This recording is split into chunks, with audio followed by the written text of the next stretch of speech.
Good morning, everyone. Good evening, good afternoon, wherever you are, and welcome to this week's Weekly Energy Boost. My name is Elisheva, and together with David, this morning we are talking about creating and maintaining soulful connections.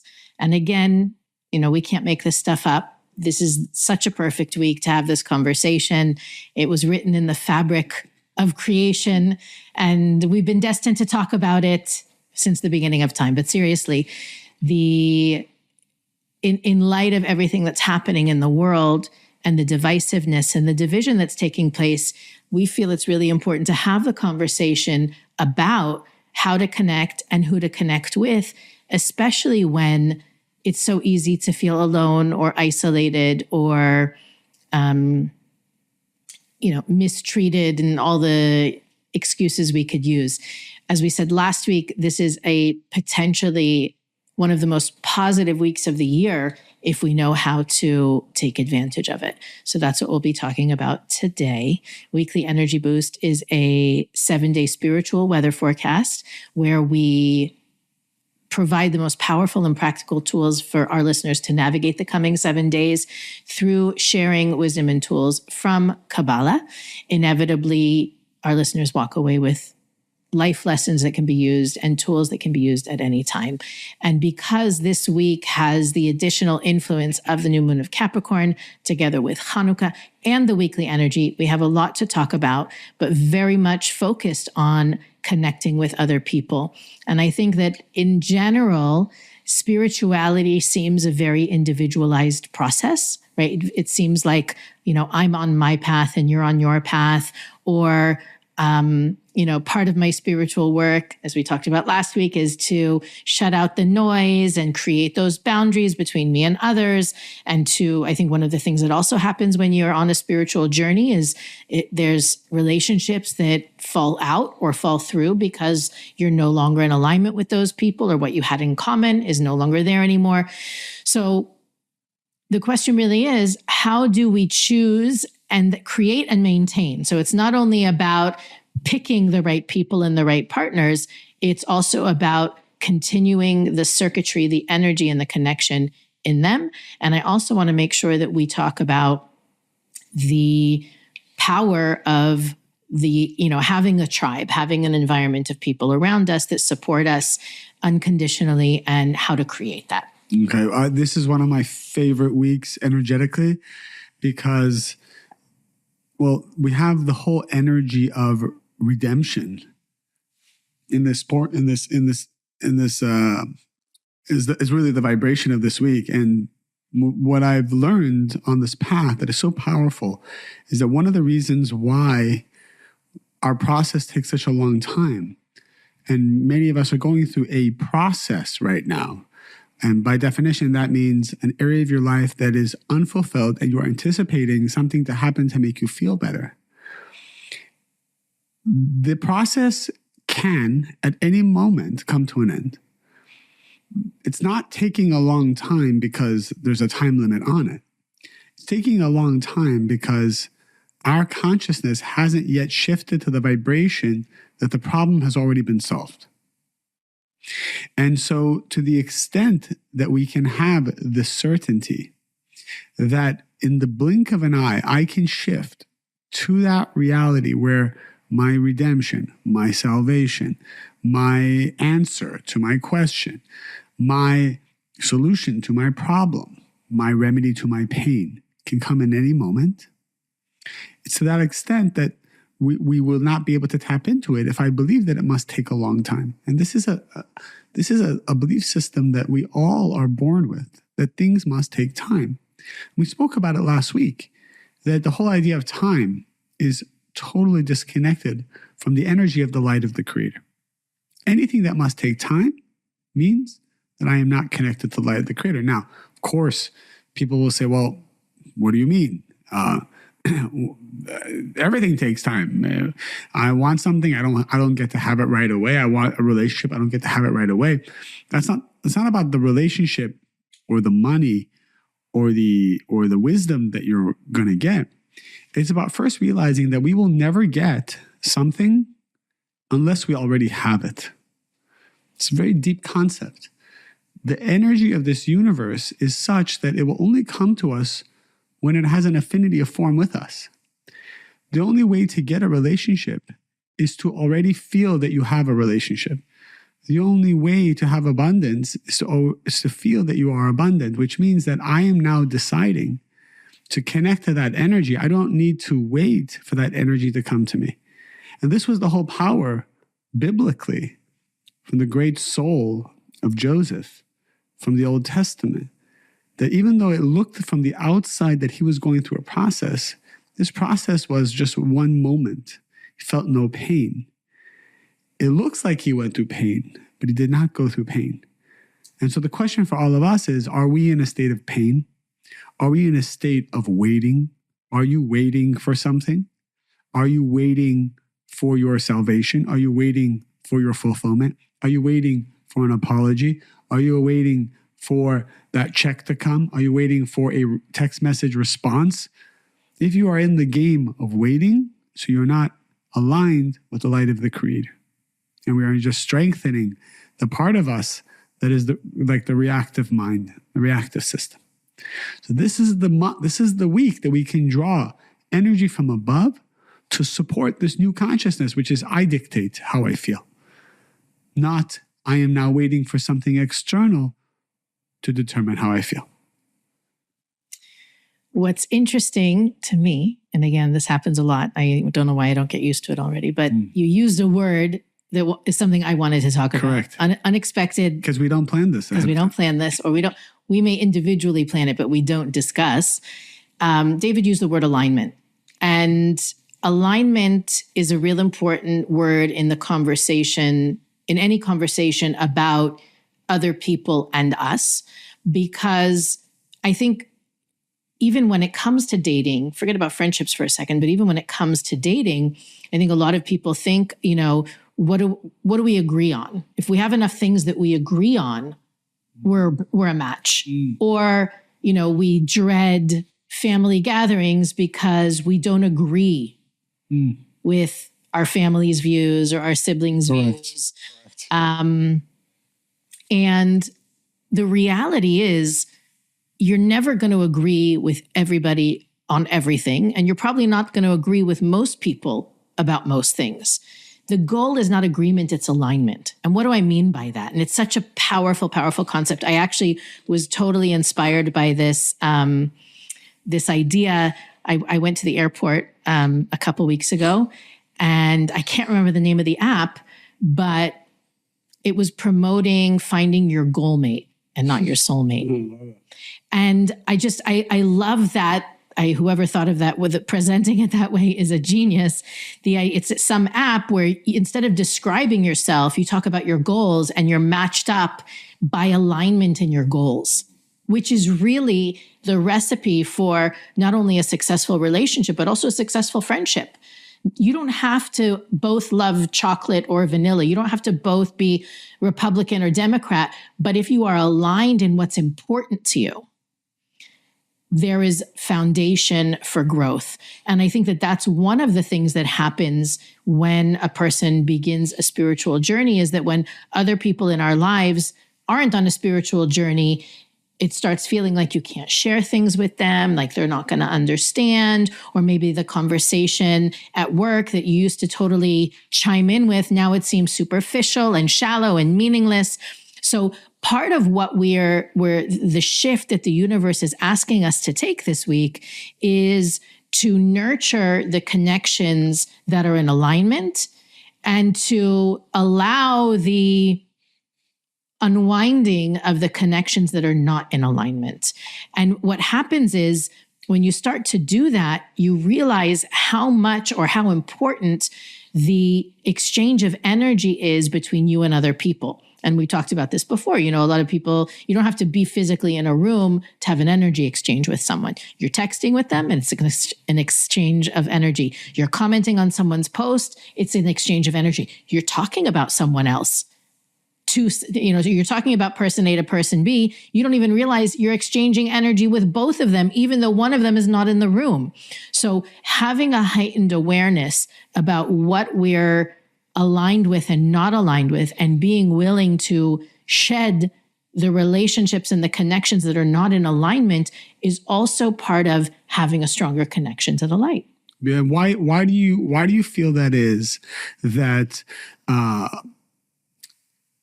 when I remove someone who is not aligned with my energy, it is helping me connect with the light of the Creator? Well, why not have a lot of people around us and maybe we need to help them, or that's all part of my correction process?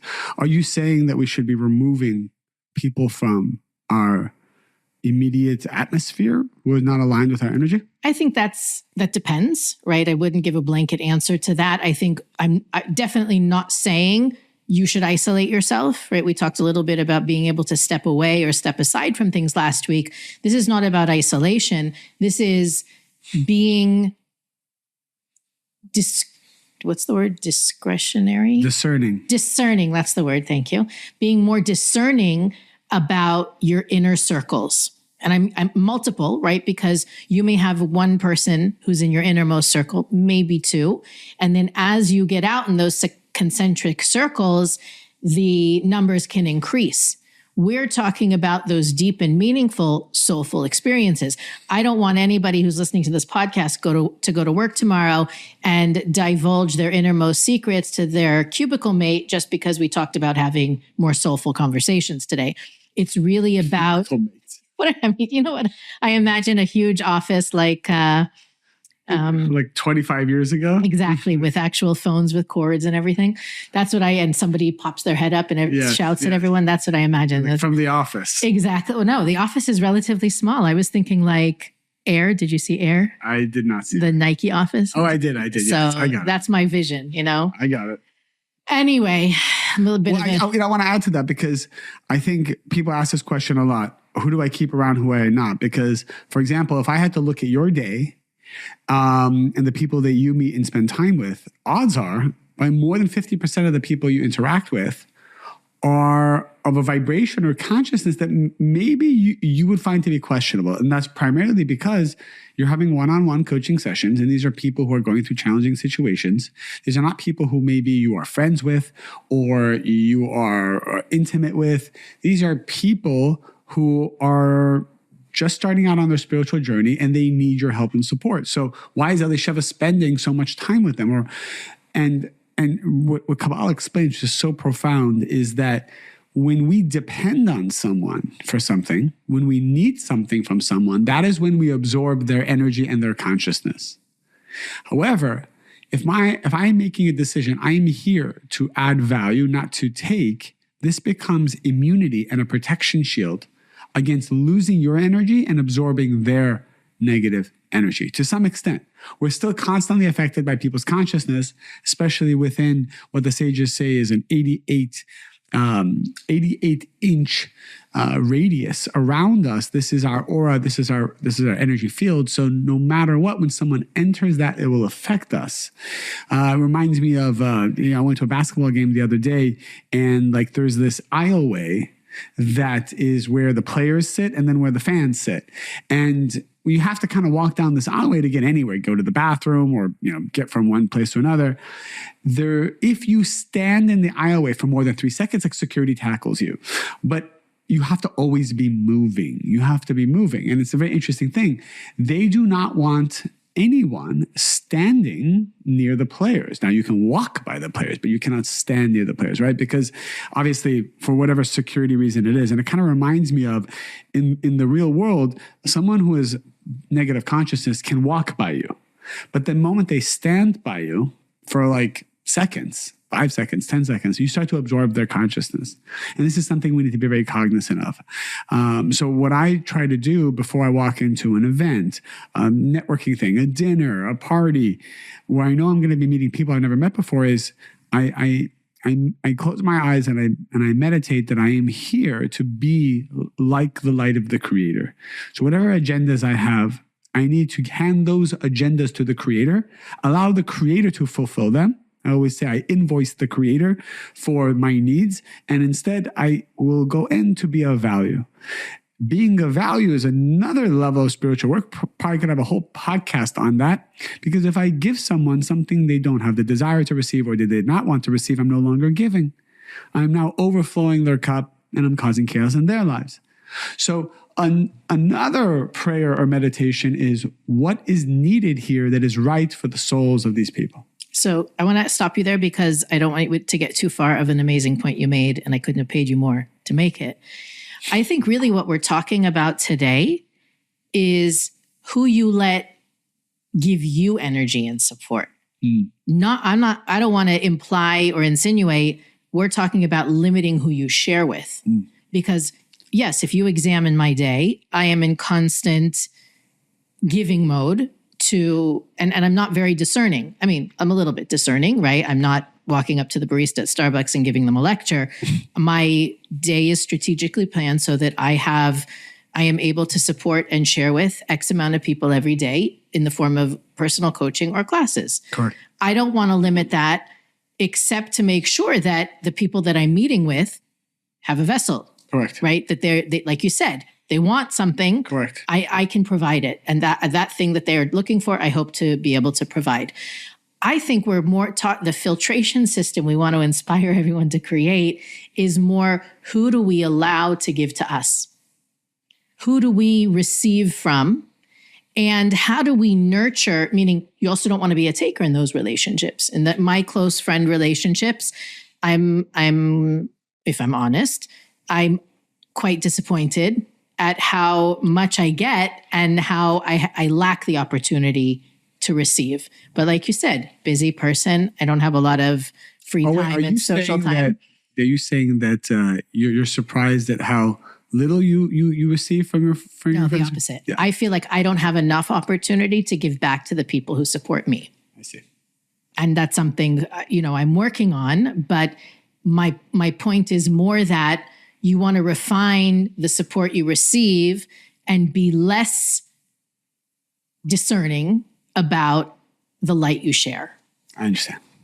So I think the challenge or the confusion that a lot of people, I literally can see the messages coming to us after episodes where we've touched on this before, and people say, well, what if you're in a relationship with someone who's narcissistic? Should you keep giving them? Kabbalah talks about sharing. Should you keep giving them? Or, they give them their suitcase and don't let the door hit their ass on the way out. I know, I remember. Part of giving is setting boundaries, right? Right, 100%. Another question I remember someone asking is that their parents supported them all their lives, paid for their education, helped them get on their feet, and they feel this sense of owing that's almost burdensome. Yes. But how can they ever give back an education and, protection and food and, everything that their parents gave? This, I think the bigger awareness here, and I'm going to step into David's role. David usually is responsible for giving all the high level, deep consciousness. It's really that the goal, as in every episode, we say the same thing in different ways, shapes and forms, is to strengthen and grow and nurture our relationship with the light force of the Creator. People are sent to us to help us with that. That's maybe the first sentence we should have started off today was, in this conversation, do not forget that the goal is always to strengthen our relationship with the light force of the Creator. Your innermost circle should be the people in your life, the one or two people, or even three people, if you're lucky, that support you to grow that relationship and reflect to you the ways that you're not growing it, or you may be getting in your own way, or whatever's in your blind spot. And then you have another circle, and they are probably going to be a little bit more triggering and a lot more button pushing and a lot more irritating and annoying, but they're also part of your journey to help you strengthen your relationship with the light force of the Creator, because they're showing you the stuff you need to work on. And then when you open yourself up to the entire office, right? All of the cubicles can help you with your relationship with the Creator, because the horizontal interactions that we have with other people are really there so that we'll develop the vertical connection we have with the Creator. So even though you may say, oh, this person, and by the way, I said it myself, I have a few good friends that I feel that I get so much from our relationship, and I feel like I could never give them back for what they've given me. Is it really between me and them? Only in the respect that my opportunity to share with them is what strengthens my relationship with the light force of the Creator. Beautiful, beautiful. So what do you think are some of the main challenges that people are going through this week with respect to the topic that we just discussed? That's a great question. Well, I think it would be remiss of us if we didn't talk about the holidays coming up and the stress, the expenses, the traveling, the anticipated family reunions and things that the end of the year brings to people. Okay, so I'll say one thing about that, because every time, this is something that I connect with, and I'm always sharing this with people, for myself and for others. Every time you are anxious about something that's coming up, we usually start to go into a defensive mode to try to protect ourselves. What I would suggest is to completely flip your consciousness and get extremely excited about the uncomfortable, anxious encounter you're about to have. And look at and thank the Creator for this opportunity to go into something that is not clear to you how it's going to come out. We have to learn how to shift our energy so that when we walk into a room, we are so comfortable, regardless of who's there, what's going to happen, what's not going to happen. Is it going to be good? Is it going to be bad? Is it going to be uncomfortable? Is someone going to say something triggering? None of that should matter, because we feel we are so whole, so certain, so powerful. Our energy is so infectious. And we know we are going there to remove darkness. Like, we literally should believe that we are going to be a light upon darkness. I'm not saying that the people are the darkness. I'm saying that if there is any negative consciousness that's going to come up, it's okay. Vibrationally, I will be able to snuff it out. I will be able to transform dark to light. And so now, instead of being the effect of what is about to come into your life, we're learning to be the cause. Everything should be causal. We should always look at, you know what, it's uncomfortable. I don't know what's happening, but I know I got to go. Flip it on its head and say, wait, I'm going to go and be a force of light. I don't know how, but I'm choosing to be right now. Already you can feel that the anxiety melts away. Anxiety isn't because you're worried that something bad is going to happen. Anxiety is actually a higher power, your higher self trying to enter you, and we're pushing it out. We're not letting it in. We're holding on to the old us. That's what anxiety is. Stress and anxiety, we think, is something someone is causing us.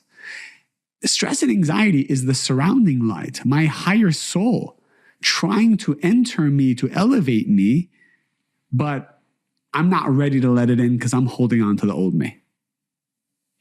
So to realize that, once again, all these people in our lives are illusions. They are there just as triggers, nothing more than that. Everything is about your relationship with the light of the Creator, and you at any moment can choose how you want to feel.